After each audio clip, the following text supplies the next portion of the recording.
இன்னைக்குப்பா ரொம்ப டேஸ்டான ஹெல்தியான வெயிட் லாஸ் கிரேவி செஞ்சு காட்டுறேன்ப்பா. பூசணிக்காய் வச்சுதான்ப்பா இந்த கிரேவி செஞ்சிருக்கேன். நிறைய பேர் பூசணிக்காவை விரும்பி சாப்பிட மாட்டாங்கப்பா. இந்த மாதிரி பூசணிக்காயில கிரேவி செஞ்சீங்கன்னா எல்லாரும் விரும்பி சாப்பிடுவாங்க.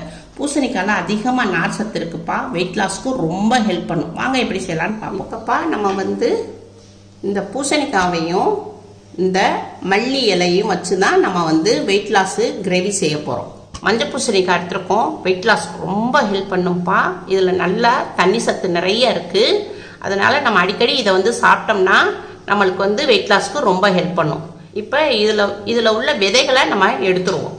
இதே மாதிரி 2 காய் எடுத்திருக்கேன்ப்பா. இது உங்களுக்கு நான் சீச்சு காட்டுறேன். நம்ம விதை பூரா எடுத்துட்டோம்.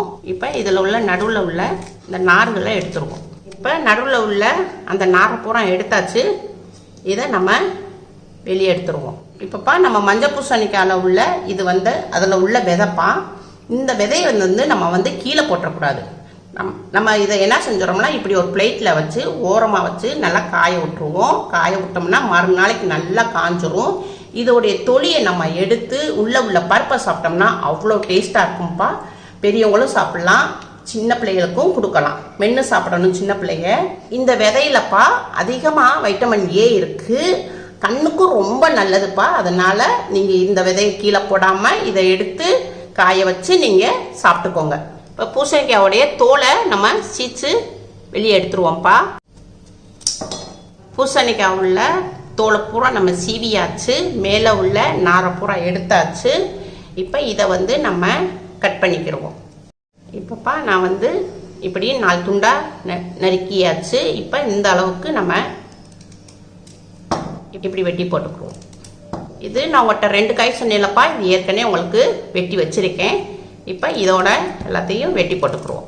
இப்போ நம்ம வெட்டி போட்ட காயை நல்லா வாஷ் பண்ணிக்கிடுவோம். காயை வாஷ் பண்ணி எடுத்தாச்சுப்பா. இப்போ வாங்க உங்களுக்கு செஞ்சு காட்டுறேன். இப்போப்பா கேஸ் ஆன் பண்ணியிருக்கேன். ஒரு கடாய் வச்சிருக்கேன். இப்போ கடாய் கொஞ்சம் சூடாகட்டும். கடாய் கொஞ்சம் சூடாகிடுச்சு. 1 ஸ்பூன் எண்ணெய் விட்டுக்குருவோம். இப்பப்பா இந்த கல்கடாய் கேஸ் ஃபுல் ஃப்ளேமில் வைக்கக்கூடாது.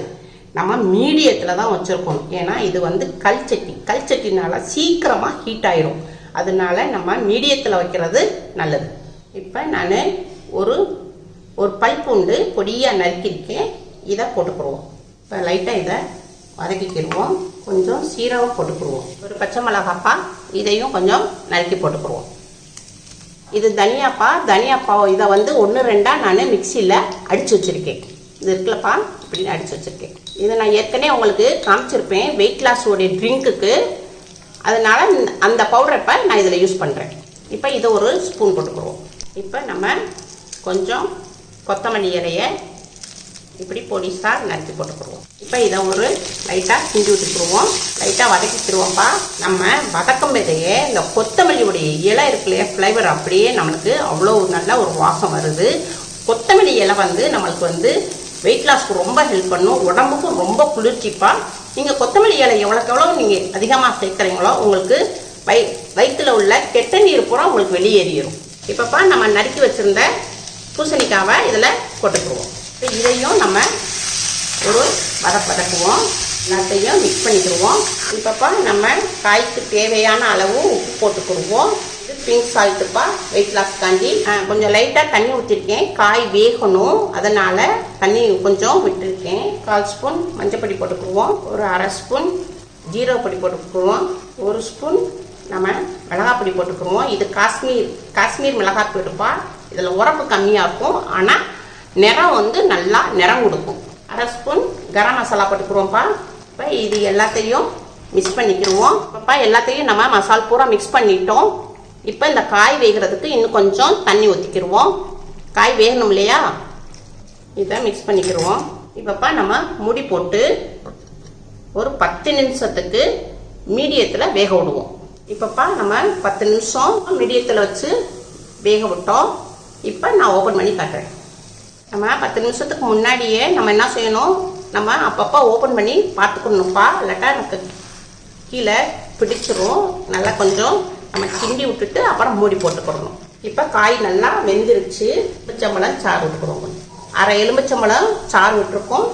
இப்போ கொஞ்சம் கொத்தமல்லி இலையும் நறுக்கி போட்டுக்குவோம். இப்போ இதை எல்லாத்தையும் நம்ம ஒரு கிண்டிக்கிடுவோம். இதை எல்லாத்தையும் மிக்ஸ் பண்ணிக்கிடுவோம்ப்பா, கலந்துக்கிடுவோம். எல்லாத்தையும் நம்ம கலந்தாச்சு. இப்படி நீங்கள் உங்கள் வீட்டில் செஞ்சு கொடுங்க, ரொம்ப டேஸ்ட்டாக இருக்கும். அவ்வளோதான்ப்பா, ரெடி ஆயிடுச்சு. கேஸ் ஆஃப் பண்ணிடுவோம். இந்த பூசணிக்காய் கிரேவி வந்து நம்ம சப்பாத்திக்கு வச்சுக்கலாம், ரொட்டிக்கு வச்சுக்கலாம், தோசைக்கு வச்சு சாப்பிட்லாம். இது உங்களுக்கு வெயிட் லாஸ்க்கு ரொம்ப யூஸ்ஃபுல்லாக இருக்கும்ப்பா. இப்போ இதை எடுத்து நம்ம ஒரு பவுலில் மாற்றிக்கிடுவோம். கல்ச்சட்டியில் நம்ம சமைக்கிறதுனால கல்ச்சட்டியில் வந்து நம்ம அதை அப்படியே வந்து வைக்கக்கூடாது. உடனே நம்ம ஒரு கிண்ணத்தில் மாற்றி விட்டுறணும். இல்லாட்டா அது வந்து ரொம்ப ஹீட்டில் ரொம்ப ட்ரை ஆயிரும், அதிகமாக வெந்துரும்ப்பா. உங்கள் வீட்டில் செஞ்சு பாருங்கள். லைக் பண்ணுங்கள், ஷேர் பண்ணுங்கள், சப்ஸ்கிரைப் பண்ணுங்கள்.